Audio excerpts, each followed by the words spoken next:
Welcome to Business Outlook, a podcast by the Albuquerque Journal where we focus on 4 revolving themes: real estate, small business, emerging leaders, and technology.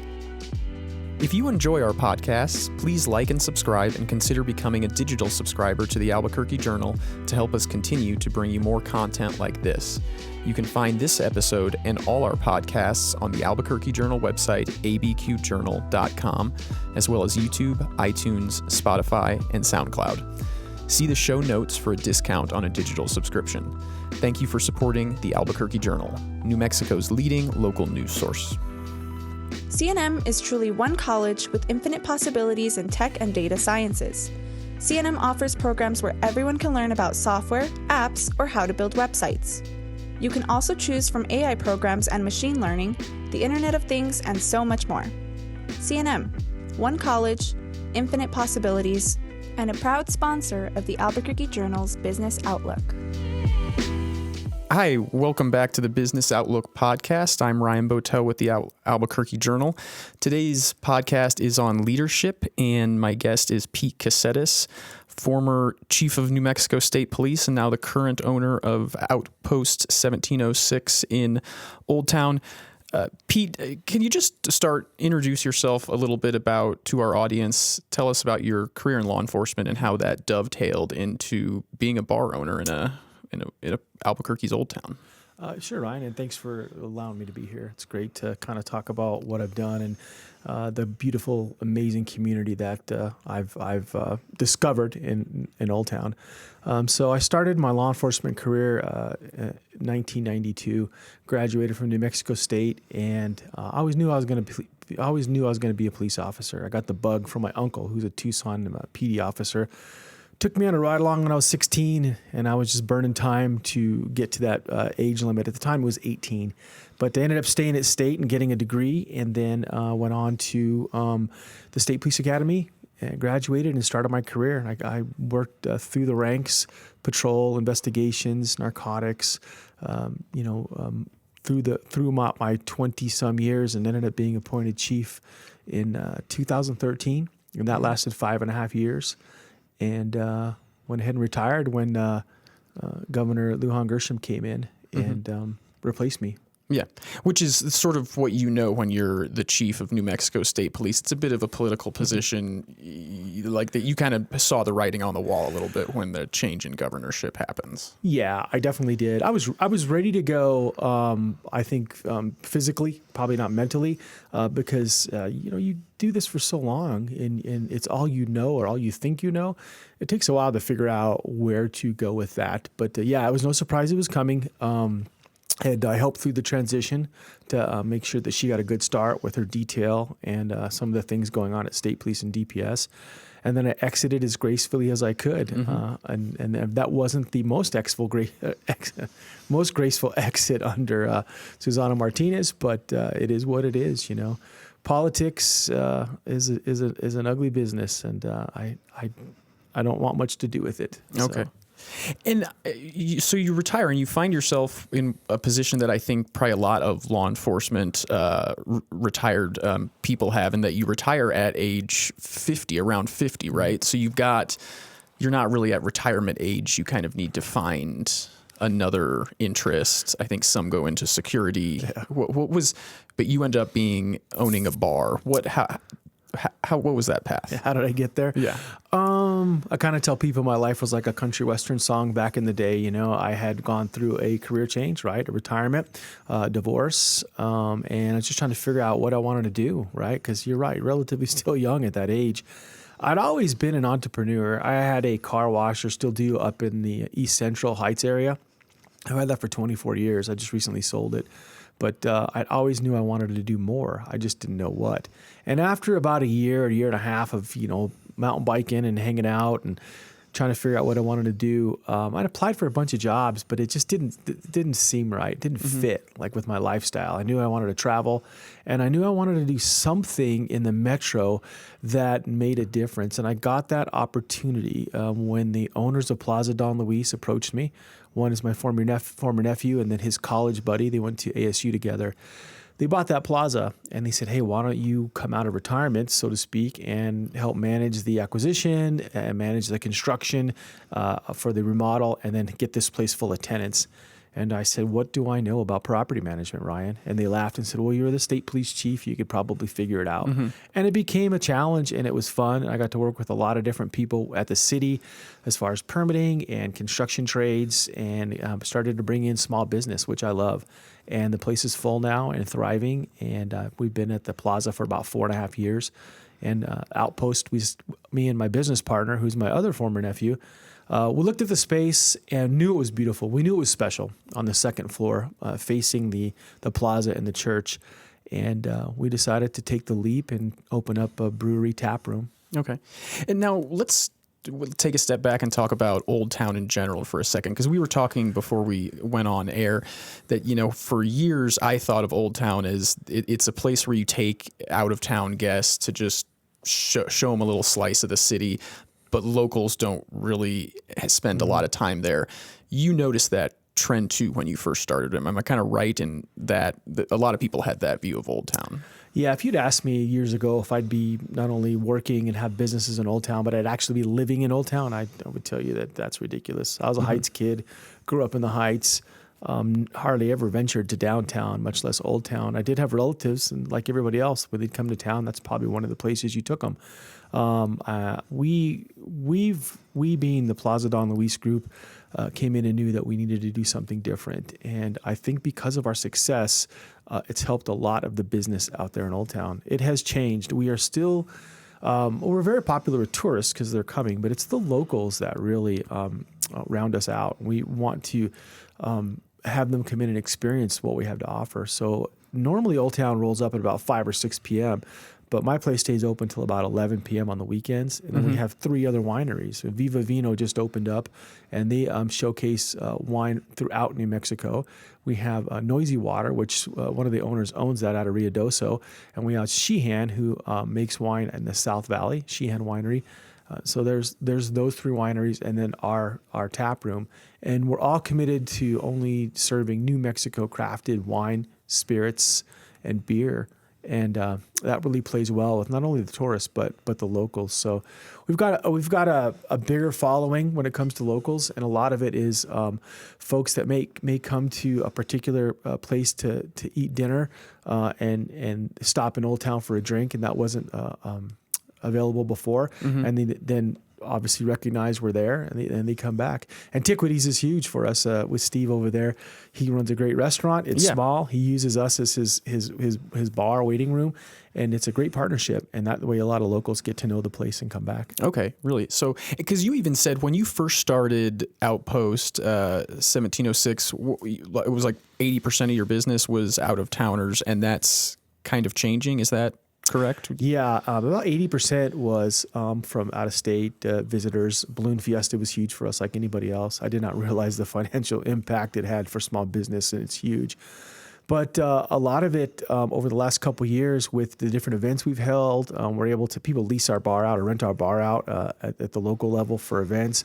It's really started to resonate. And I'm a transient drinker, right? Like, I don't like to just sit in one place at any one time. I like to move around. So, and we get a lot of that. Some folks will start at Sawmill, have something to eat. We don't have a kitchen, but they'll start at Sawmill and they'll make their way to Old Town. And now there's a place to have a glass of wine or a cocktail and be in a really safe family environment. And that goes back to why I started what I did with the Old Town Merchants Group, and how I recognize that if we don't fix this right now, it won't be what it is in a year, because it's getting progressively worse. So that kind of got me thinking about, well, maybe I love small business, but I have more to offer. And I had to sit back and think, how do I use my experience? And I still had the ability to network to really get these folks, to a point where they can understand the challenges that APD faces and the crime in Albuquerque, and to bring them together. That was an uphill battle, but it's in a better place now. Okay, because that's one of the things that we wanted to talk about today, this Old Town Merchants Group. Tell me about that and how you got involved. Ryan, when I was the chief, I would go to a lot of different communities, and I have an interesting perspective, right? I was in the system for 26 years, and now I'm outside looking in. Yeah. And I'm not going to, sugarcoat it. I can make phone calls and get things done, right? But how do I do that, not just for myself, but for the betterment of whatever community I'm in, right? And I remember talking to folks, specifically when I was early on as deputy chief, I went out to a community called Meadow Lake, and there was a huge crime problem out there. And I heard a lot from the community. And I thought to myself, okay, I'm the chief. What can I do to help with the quality of life issues here? What resources do I have? I realized very quickly I can't solve all of your problems. And I wasn't that kind of chief that stood up and said I could, and I'm not that type of business owner. Mm-hmm. So what I did was when I noticed that there was a lot of breaking and entering, a lot of vandalism in Old Town, homelessness, especially when they closed that park off of, the Interstate 6, I think. And it seemed to get worse. And like any good cop, you get to know the street folks. And I would talk to them and I'd ask them, why are you here? Why are you smoking fentanyl in my bathroom, right? Because I have a public restroom there. Why do you pick this place to do what you're doing? And they said, well, we feel safe, so we're going to make it unsafe for everybody else. And I thought, well, that's terrible. And I've been in Harold's shoes. I've been in Chief Medina's shoes, right? And I didn't want to be the ex-retired state police chief that calls him and says, hey, come on, Harold, throw me a bone. Let's put some resources down here. I need to come up with a plan. So the first part was that there was a lot of criticism at that level as far as the level of being the business owners, the residents, property owners of APD. Everything was APD's fault. That's not true. It's an amazing agency. Mm-hmm. It's a wonderful agency, but they're limited, right? And I had to explain to a lot of the folks out there, and these were one-on-one talks where I chose to go into their businesses and tell them, hey, maybe we're part of the problem here in Old Town. We're really accepting of everybody, right? And we don't want to hurt anybody's feelings. But at some point, I have to stress to them, hey, you have to learn how to do what's called target hardening. How do we tell the bad guys, don't come here, to go somewhere else? We don't want you here. Mm-hmm. And that was an uphill battle. There's a lot of pushback because, and I started to go vocal with what I wanted from the city because I knew what to ask for. And I told them, we have to have an ask first, right? Sure. We just can't say we want APD here all the time. That's just not going to happen. So I started to take it to the city and the media, and a lot of folks didn't like that because it puts a bad light on Old Town. It's almost saying don't come here because they have problems. And I was like, well, I'm a realist. We need to talk about them, right? Mm-hmm. We don't want to get anybody hurt. But first of all, was talking to the different various business owners and asking them what their challenges were, and then starting to educate them on how they could then protect their businesses without waiting for someone to do it for them. And the biggest probably catalyst to that was communication, networking. The criminals have in Albuquerque. We always say, we being law enforcement, that it's the top 20%, the same 20%, and I agree with that. And they communicate, right? If they find a soft target or somewhere where they can exploit, they talk and they share information. And we were sharing no information.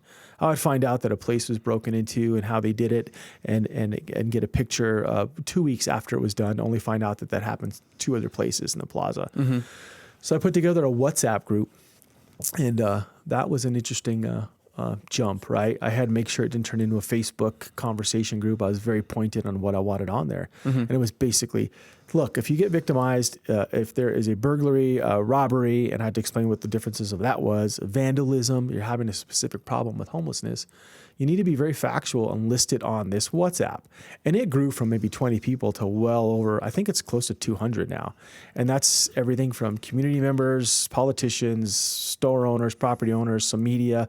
Anybody can join it, quite frankly, as long as they follow the rules of not going on a tirade about whatever system. It's factual.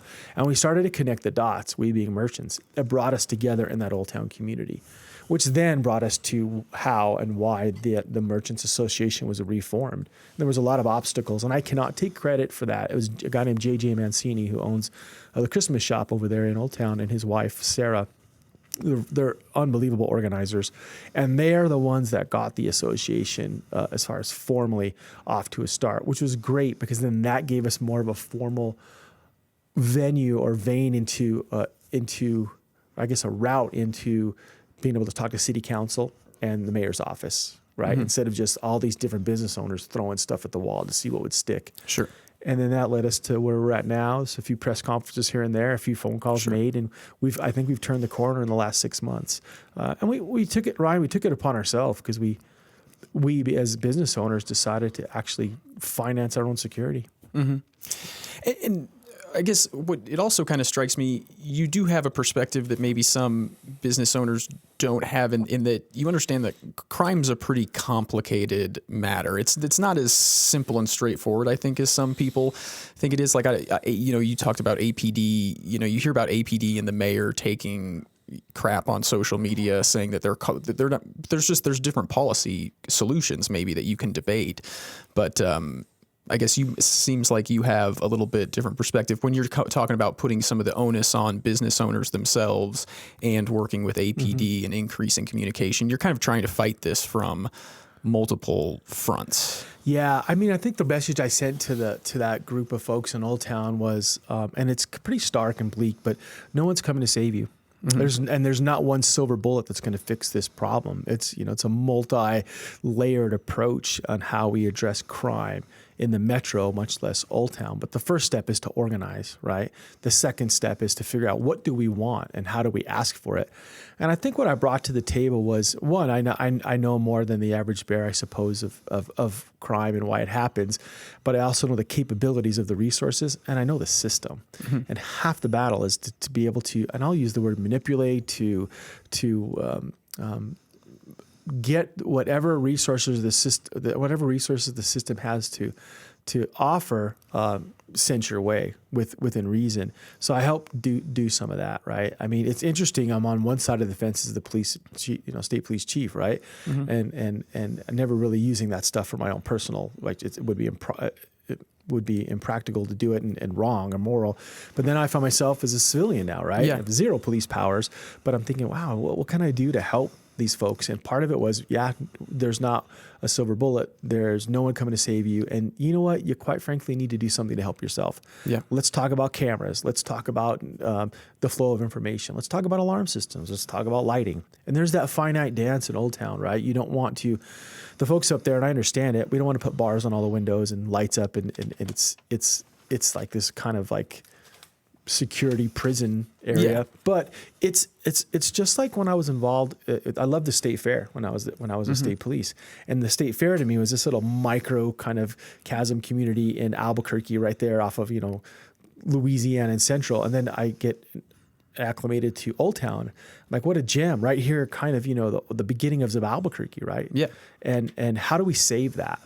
And I was a little over dramatic, and I get it, right? Like, oh my God, we got to do something because it's going to turn into the downtown corridor. And no offense with the downtown corridor, those businesses did a lot to help themselves, and I stole from them. Those ideas have been around. Private security didn't come from anything other than talking to those folks at the downtown corridor and realizing, hey, there's an asset there. There's a company there. Why can't we then use them because they're close in proximity to come to Old Town? The obstacle is who wants to pay for it? And how do we make this viable for everybody? And what's the expectations? A lot of folks wanted 24/7 presence from APD and guards. Well, that doesn't happen. Heck, maybe a corporation like Home Depot can pay for that. And that's, very costly, right, for private security. But we came up with a system where we do get a better response, and it complements what APD is doing. And then we also got APD's attention and the mayor's attention, and they've put resources down there. One of the biggest things they've done is a guy named Will Duran. I worked with him for years. He actually committed to helping us with the Metro security team that does a lot of the stuff on Central, bus stops, parks, and he's made them a bigger part of what Old Town has to offer. Because remember, Old Town is a lot of obviously privately owned land and businesses, but right in the center is what? A park, a city park. And so that was a selling point, and Will bought into it, and seeing them there along with APD coming up with a TAC plan, which I don't think it would have got done, but Javier Martinez is the Speaker of the House, and I know him, and he lives in that district, and he's been in the bar before, and I had an ask, and it was sitting down with him, and actually he called me when I started all of this and said, hey, Pete, what can I do? And at first I thought, well, you're the head of the legislature, and you could actually, and I was pretty critical. The special session was a flop. I felt that was an opportunity. Here I am on my back to politics, right? But I felt it was an opportunity to really address something huge in the state, and that's mental illness, right? What do we do with the folks that have committed crimes that are found non-competent to stand trial? And I'll give you an example here in a second, but him and I talked about that, and he said, we're going to address that in the 60-day. I won't hold my breath because I've seen how those legislative things work, right? I mean, but if he says he's going to do it, it sounds like it's on the agenda. It needs to be done. And a case in point, in March of 2024, my bar was broken into. An individual on camera kicked in the glass front door, did a whole bunch of damage and stole some stuff, right? And through great detective work with APD, actually a burglary detective, after the video that I'd had looking at that, had identified the guy, tracked this guy down and made an arrest like a month later or so. And he gets put in the system. And I'll give it to Bregman. Bregman and I go way back, right? Sure. But I like his style. He's aggressive. And, his office, I can tell you now, working with the DA's office for almost 30 years, they're and I don't think it's just because of who I was, but they're really knocking it out of the park. To me, they're eager to prosecute good cases. And this one was brought to them. We had the guy dead to rights, video matched up, but lo and behold, his defense raises a competency issue. And that's okay, right? Legally, you can do that. The problem I have, Ryan, is that from like, say, April, when he's released, right, without any bail, because we don't have that anymore. And he said, go out into the community and we'll get back to you. But we really don't have any resources for this person, right, to get evaluated. And you fast forward now to from March to today, and I just checked last week with the DA's office, he's got a warrant for his arrest. He committed some more crimes, we think, in Arizona, and he's in jail there with no end in sight to come back here. And if he does, how do we then get him to a position where we can prove competency and then maybe get this individual some help? It was the 22nd arrest. So those are extremes that it happens, but it's also one of the things I hope that at the 60-day they deal with. So that's the long game, right? But what's the short game? How do we fortify, how do we strengthen what we have in Old Town so we're not stepping over people that have smoked fentanyl and passed down the streets, right? So we're not, dealing with the same folks in every day. And there's still some of that, believe me, but it's been really tempered by the fact that we all communicate as a group over there, and we really know what to call 242 cops on and 911. Yeah. It's kind of interesting. I had APD come out a couple times and talk to the owners, I'm sorry. And, I don't know a lot of those folks up there, and they mean well, but part of the problem was they'd say, hey, you're not reporting crime. So statistically, you're not on the radar screen. So I'm like, God, come on, guys. So we know there's a problem, but we don't report enough to get into your CAD, your computer-aided dispatch system, to get the numbers up, to get some love. So you're just saying let it get really as bad as it can, and then step in. And that's just ridiculous. So, I mean, part of it is I did get with the folks in that community to start reporting more. And telling them the expectation is that you're going to get better service yet, but at least they know these issues. Because they'd run the stats and say, well, we came to your meeting, there was 1 auto theft and 3 burglaries and 4 shopliftings. I'm like, well, no, because everybody's just given up on the system and you guys, and no one wants to call. Yeah. And I had to say, no, that's a bad position, call. So those numbers did climb, and through that and some other resources and reaching out, we really got the attention of them. Yeah, and it sounds like those kind of lessons that you've brought to Old Town, they sound like they would work in other parts of the city if you get business owners, get organized, communicate with each other, kind of come up with a plan to help themselves. It's very true. I mean, I remember as the chief, when I would face a lot of those communities, I'd say, great, here's what I can do, but what can you do? How can you help me? How can you partner with me as the second largest agency to really help solve this problem? Because I can't do it for you. I can't send officers to a particular area 24/7. So what are you going to do to meet me halfway? And then some people embrace that and say, well, what can I do? Well, let's talk about those options, right? And we came up with a lot of great ideas. Why doesn't the city have cameras in the park, the plaza, that are linked to the real-time crime center? And we figured out because they don't have the right broadband or whatever, the right speed of an infrastructure issue, which the mayor's offices are working on. But guess what? That's going to take 2 to 5 years, right? So in the interim, we put up mobile cameras, and then those pipeline right into the real-time crime center. But then you start getting pushed back from a few of the merchants. Well, it doesn't look good. So here we go again. How do we find that balance, right?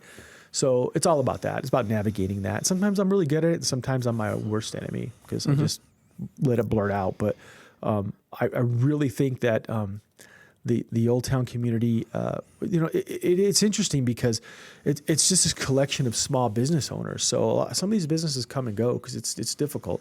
But I see some longevity there. I see a lot of room for, I've seen a lot of improvement. And I feel like over the last couple of years, the Old Town area started to fill up with businesses that are local and small and viable. And what's like the economics in your strategy for, getting small business owners to decide that it's important to invest in cameras and lighting and private security? And how do you kind of organize cost sharing and that sort of thing? I mean, it's kind of a show and tell. I'm able to take my phone in there and say, look what I've done at Outpost. It wasn't that expensive as far as it relates to the overall cost, but there's a cost with it. I'm working with the city, with private industry. We really can't afford a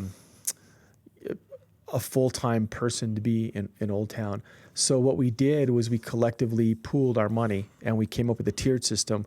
If you own property, if you're a resident, or if you own a business, and it helps, right? Like Sure. $25 a month is something, and we got enough people to pitch in at the very beginning to start having a security response, and the calls for service for that company was enormous because it was new, right? Yeah.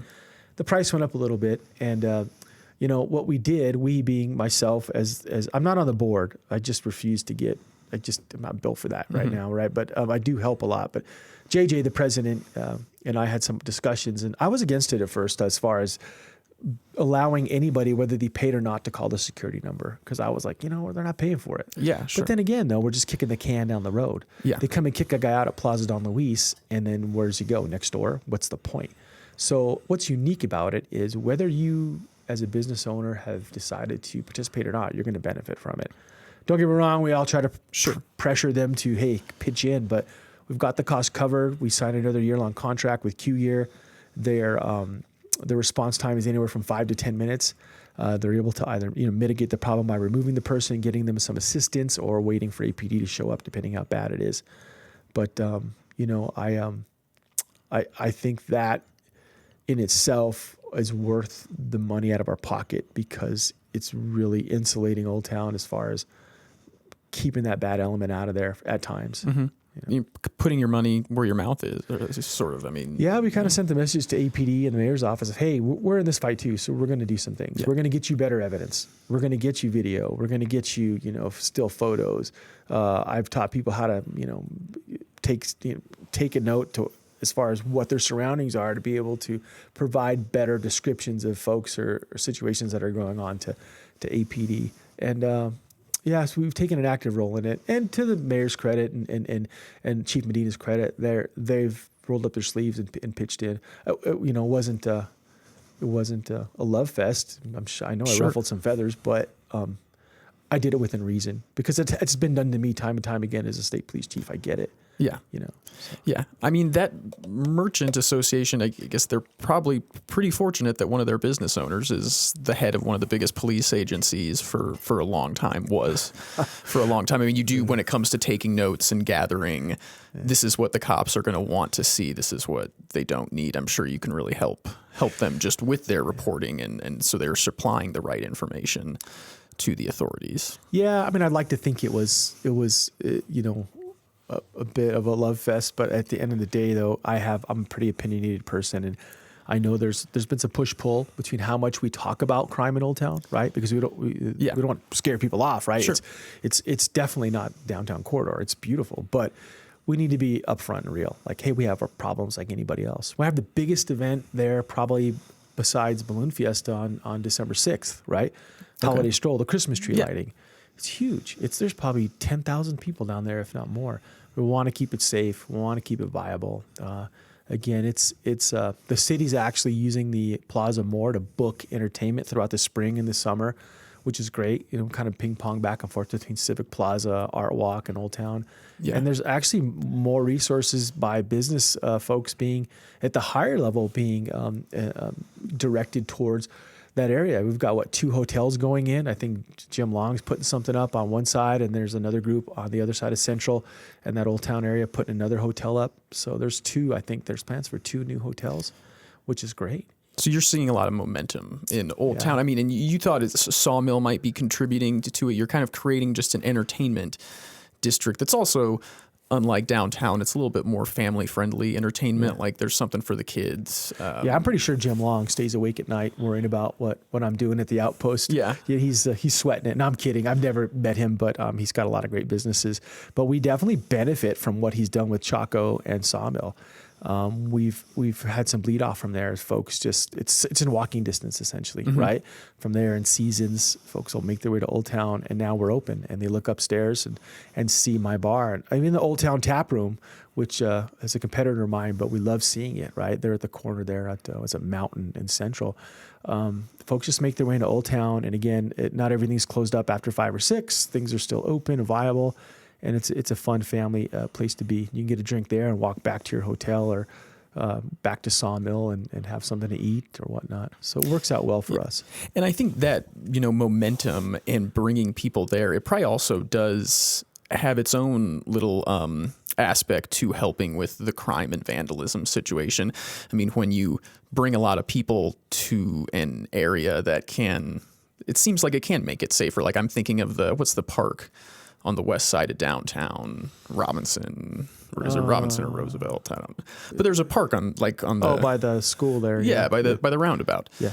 And you can see drug use going on there during the week, but you have a beautiful farmers market and bring families there, and it kind of cleans itself up a little bit.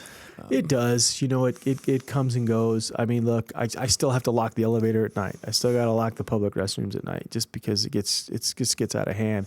There's not a lot of places for people to go. I get it, but I don't want you coming to my place to mess it up. I don't want you smoking fentanyl in there. And there is something to be said, but also too, when Old Town's packed and there's somebody that's out of their mind, so to speak, screaming and yelling, walking up the street with their pants hanging down to their ankles, that's not a good look for the city either, right? Sure. How do we get a response to that? And quite frankly, when APD has calls for service pending and 5 of them are priority, and then I call the 242 cops line and said, hey, there's a homeless guy or someone in not their right capacity screaming and yelling and exposing himself.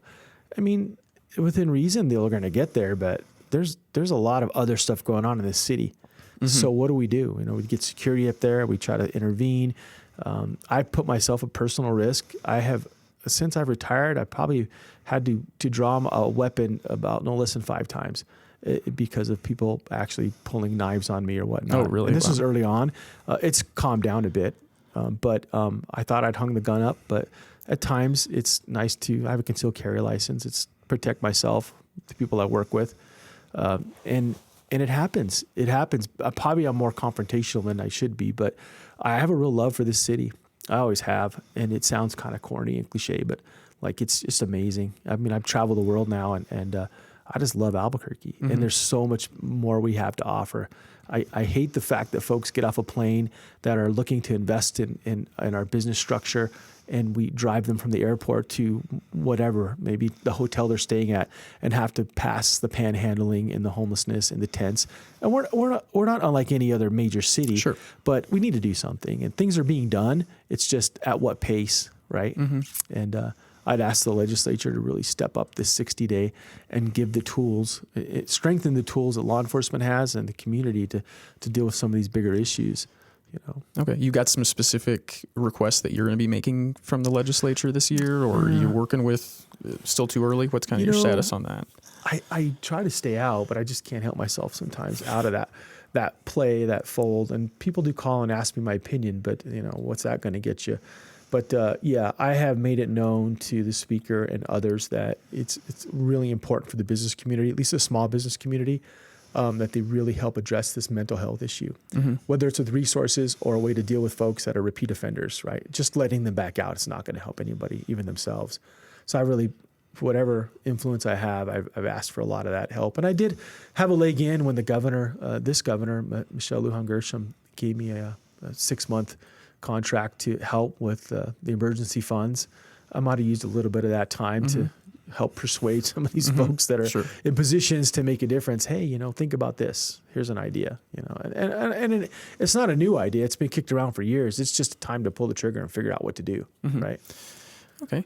Well, Pete, thanks a lot for coming in and talking to us today. I guess in closing, if there's other, small business owners around the city who are frustrated with the same frustrations that you've had, what would you encourage them to do to start taking on a leadership position and more of an active role in helping them and their neighbors? I think first of all is educating yourself on and what your community, your business community, the issues that they face. And some of it's maybe unique and others isn't. And then network. I didn't learn this alone. I talked to so many people, and I can be part of that network. I don't mind people reaching out to me. Just like recently happened, and probably why I'm here is I didn't, I'm not really, I didn't create the wheel. It's all this stuff's been out there. I just know how to kind of organize it to best suit the goal, right? Mm-hmm. So I would practice walk around management, walk around, what I mean by that is walk your community, walk your area, look at the soft spots, look at the places that are vulnerable, and then come up with a plan on how to help those folks or address it. And it could be simple as when in Old Town at night, I'll walk around and I'll text a business owner and say, hey, did you realize you have 5 lights out? And some of them don't know. Mm-hmm. They're not even, they're not there in the evening, or maybe they're don't even. A lot of these folks sometimes don't even live in the state that own the property. So it's just about getting that knowledge base about what your particular business community needs, and then figuring out how to navigate that through the system. What do you do? How do you get yourself in front of whoever can provide the resources? And that's the other part of it. So. Okay, great. Well, the bar is Outpost 1706. The guest was Pete Kassetas. Pete, thanks a lot for coming on today. Sure, Ryan. Thank you.